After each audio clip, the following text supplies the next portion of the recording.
Léonard est à l'origine de la construction de plusieurs des salles de cinéma des Champs-Élysées, qui étaient une quarantaine à la grande époque.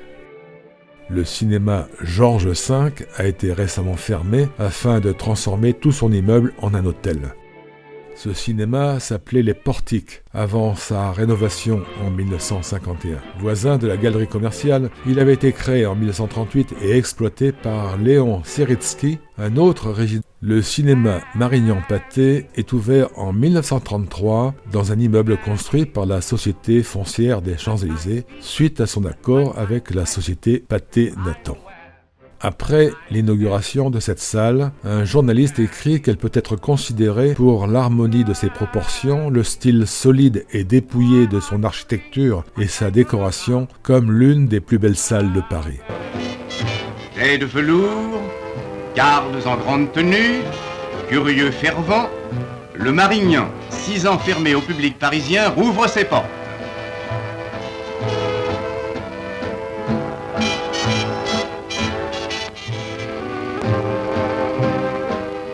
L'élite étrangère et parisienne de la capitale, la plus brillante société d'avant-guerre et la jeunesse du jour, les gloires nouvelles et aussi toutes les femmes élégantes, ornements et beauté de Paris, se pressent dans cette salle qui a retrouvé sa mission. Le cinéma Le Normandie, inauguré en 1937, est également une création de Léonard. Il a pris le nom, dont l'orthographe sera francisée plus tard, du café-brasserie qu'il a remplacé. L'ampleur architecturale et la décoration de la salle en forme d'éventail impressionnent les spectateurs. Le plafond, d'une forme hardie pour l'époque, est illuminé par des jeux de lumière. Le cinéma se trouve au pied d'un immeuble remarquable, bâti au début des années 1930 par la Réunion foncière, une des sociétés de Léonard. L'architecte avait provoqué une polémique en réalisant sa façade innovante, dite plissée ou en accordéon, constituée de 4 travées de bow windows angulaires. À l'origine, dans l'immeuble se trouvent les locaux du Poste parisien, une des premières radios privées françaises. Adolphe Rosenthal s'est réservé les 2 étages supérieurs pour en faire son logement. Léonard s'intéresse au cinéma non seulement en créant des salles confortables pour projeter les films, mais aussi en finançant leur production. Il apporte 550 000 francs au capital de la Société Générale de Films, qui finance notamment la fin de la réalisation du film Napoléon d'Abelgans. Qui Léonard désigne-t-il alors comme fondé de pouvoir ? Une certaine Marat. Celle-ci, désirant entreprendre une carrière d'actrice de cinéma, prend un nom d'artiste, Marat Giry. Un court-métrage expérimental qui n'a pas laissé un souvenir impérissable lui donne son principal rôle. Signé par Sergei Eisenstein pour que Léonard accepte de le financer, il est en fait réalisé par l'un de ses assistants.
Léonard souhaite prolonger les Champs-Élysées vers l'ouest en commençant l'aménagement par la porte Maillot. La démolition des fortifications avait dégagé un grand espace où existait encore une barrière d'octroi au début du siècle. Léonard souhaite acheter les terrains du Luna Park, créé en 1909 et exploité par un autre résident villénois pour réaliser son projet. Sur ses fonds propres, il lance un concours d'urbanisme auquel participent 12 architectes. Les plans et les maquettes de leurs projets, la plupart avant-gardistes, certains étranges, sont exposés au Salon d'automne de 1931. Des totems encadrant l'avenue sont présentés sous la forme d'immeubles de grande hauteur par plusieurs architectes, notamment par Henri de Frasse, et par le tandem Viret-Marmora, qui propose de donner à la place un caractère monumental. Le projet d'Henri Sauvage comprend 2 tours pyramidales baptisées pylônes d'habitation à gradins. L'entrée de Paris en forme d'arc de Robert Mallet-Stevens face à l'Arc de Triomphe correspond à l'objectif de Léonard d'établir une liaison entre le Paris d'hier et le Paris de demain. Comme des confrères, Auguste Perret propose un demi-cercle tout en l'asseyant sur un socle. Le projet de 2 gratte-ciel bordant l'avenue présenté par Le Corbusier a la particularité de séparer la circulation des véhicules de celle des piétons en aménageant un agréable lieu de promenade. Sans attendre la présentation des projets du concours Rosenthal, la ville de Paris lance son propre concours pour l'aménagement de la voie allant de la place de l'Étoile au rond-point de la Défense. Y répondent certains des candidats du premier concours et des architectes plus classiques. Aucun projet ne sera réalisé pour créer une place de la Victoire à la Porte Maillot. L'extension verticale de l'ouest parisien ne commencera que dans les années 1950, mais avec les idées de Le Corbusier promues par Léonard.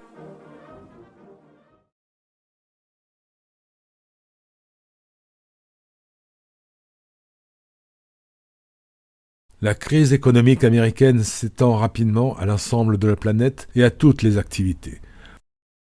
Provoquant une forte baisse de la demande de perles, elle met en grande difficulté les négociants. La société Léonard Rosenthal et Frères a un engagement de près de 50 millions envers la Banque nationale de crédit. Elle sollicite un arrangement, mais la liquidation de la banque au début de l'année 1932 entraîne la faillite des négociants en pierres précieuses et perles fines. Elle sera mise en liquidation amiable 2 ans plus tard. Toutefois, c'est la concurrence des perles de culture japonaise qui porte le coup de grâce au commerce perlier, tout particulièrement dans le Golfe. Léonard s'était toujours opposé à la production artificielle de perles de nacre naturelles qu'un Japonais développa avec succès à partir de 1898, après des débuts difficiles. Le royaume de la perle, dont la superficie se réduit, perd son monarque et ses princes.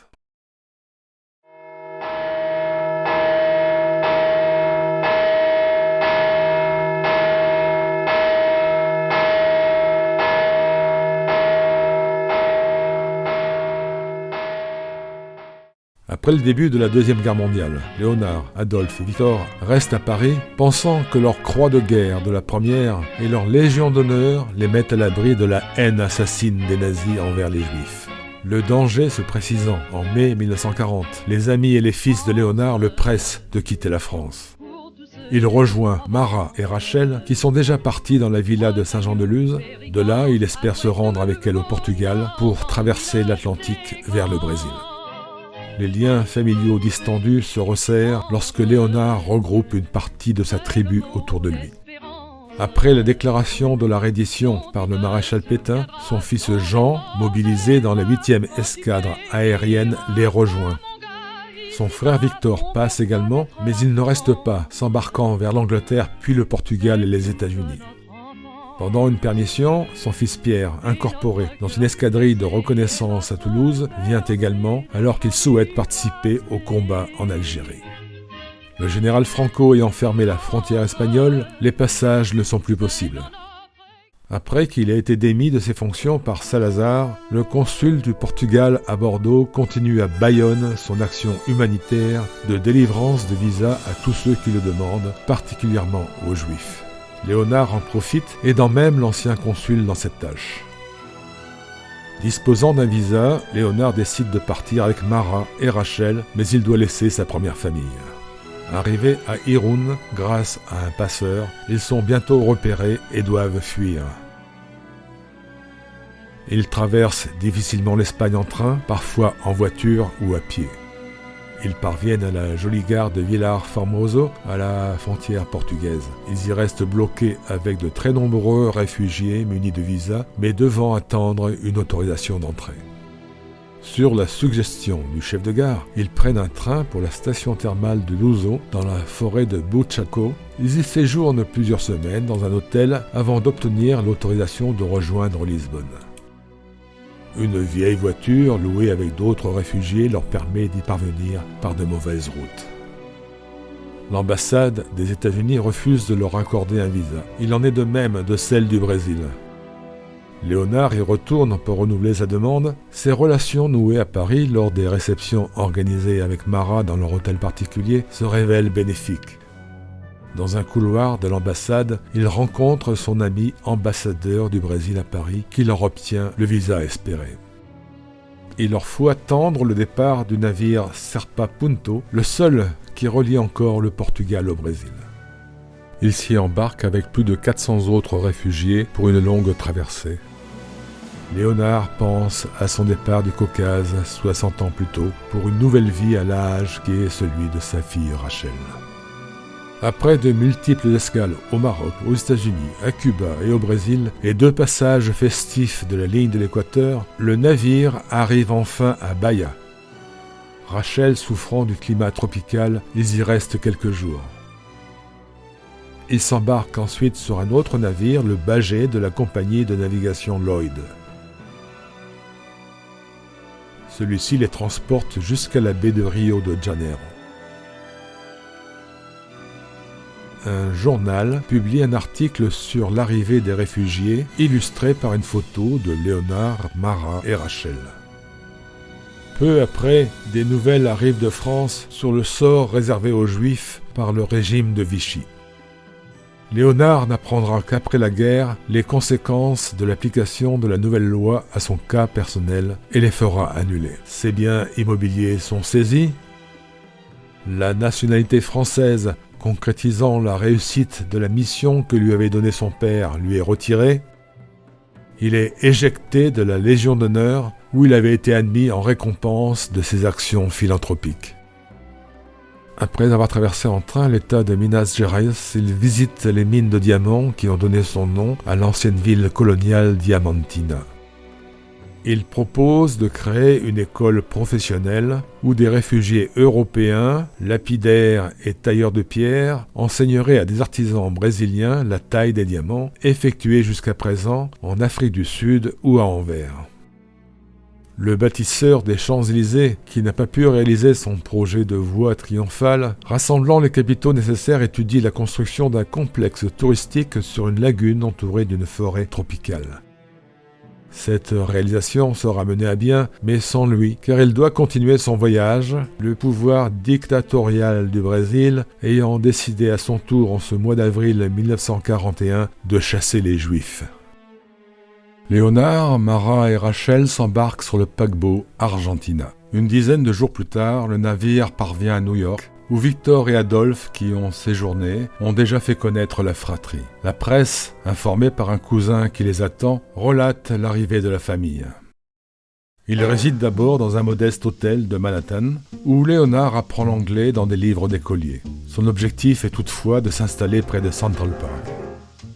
Il gagne suffisamment de dollars en travaillant pour un négociant en perles juif, puis en son nom propre, pour emménager dans un grand appartement proche de la 5e avenue avec vue sur le parc. Il offre ainsi à Rachel un cadre où elle pourra s'exprimer artistiquement. La vie aisée peut reprendre avec de nombreux amis reçus pour des soirées à la russe.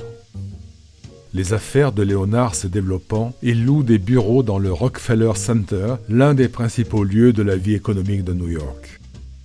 Sa mère reste présente dans ses pensées et sur son bureau. Il doit son rebond américain à un autre Pearl King, le japonais qui avait consacré sa vie à la culture des huîtres perlières. Deux de ses petits-fils, Jackie et Hubert, les fils de Jean, adopteront cette méthode de production de perles en créant en 1967 une ferme perlière en Polynésie dans l'archipel des Tuamotu. Elle se trouve dans l'atoll de Manii où Cyril produira des perles après son père Hubert et son oncle. Ces perles noires, dites de Tahiti, offriront de nouvelles possibilités dans la mode. Enfin, en mai 1945, la fin de la guerre est annoncée. Léonard, Rachel et Mara s'en sont sortis. Toutefois, parmi les millions de morts, se trouvent des membres de la première famille de Léonard très proches de lui.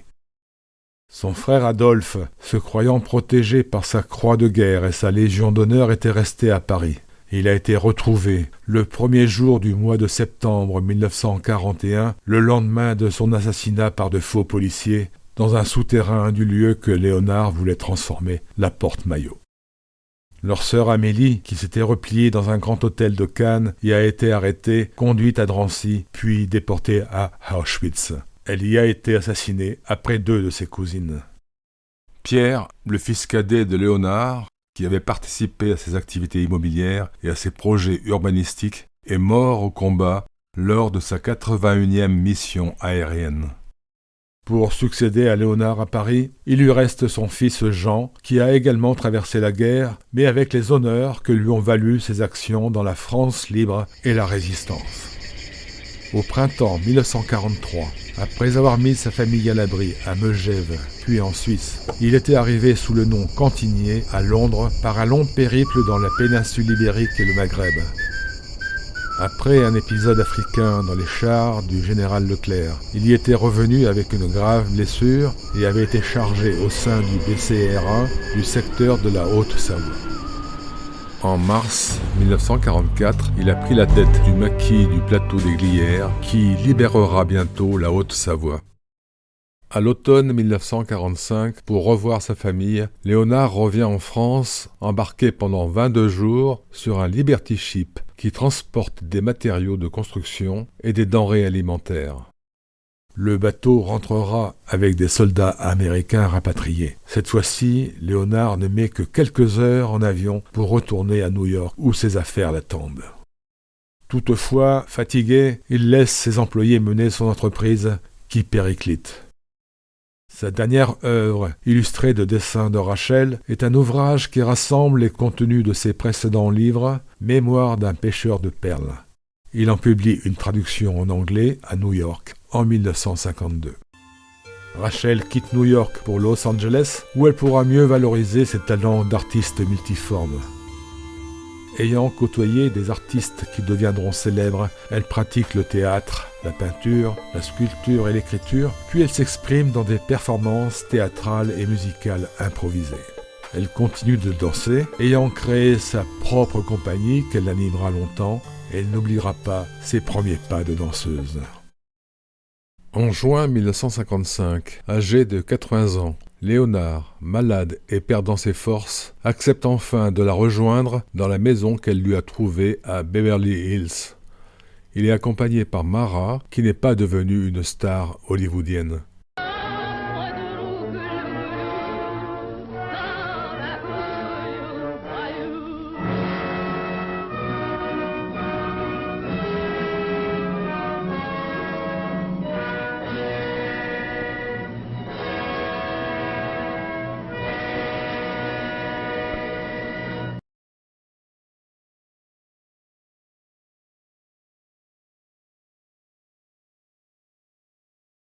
Léonard ne s'est pas fait de cinéma, il savait que c'était la fin.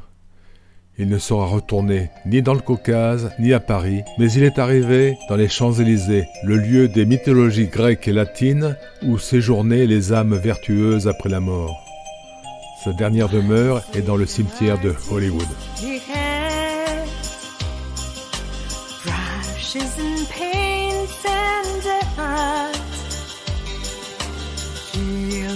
An actress who laughed, flowers never art, selling his canvas and tomb, selling his brushes and paints,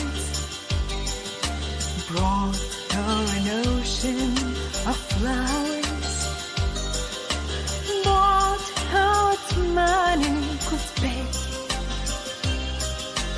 Millions, millions, millions, scarlet red. Roses bloom, roses bloom, roses bloom, magic view. If your love's, if your love's, if your love's to no end, he will turn on his life in a rose just for you. Millions, millions, millions, scarlet red. Roses bloom, roses bloom, roses bloom, magic view. If your love's, if your love's, if your love's to no end, he will turn on his life in a rose just for you. Sleepy, you count signs, thinking you're losing your mind. Everywhere roses and sighs. Maybe a dream lags behind. Coldly you close your heart.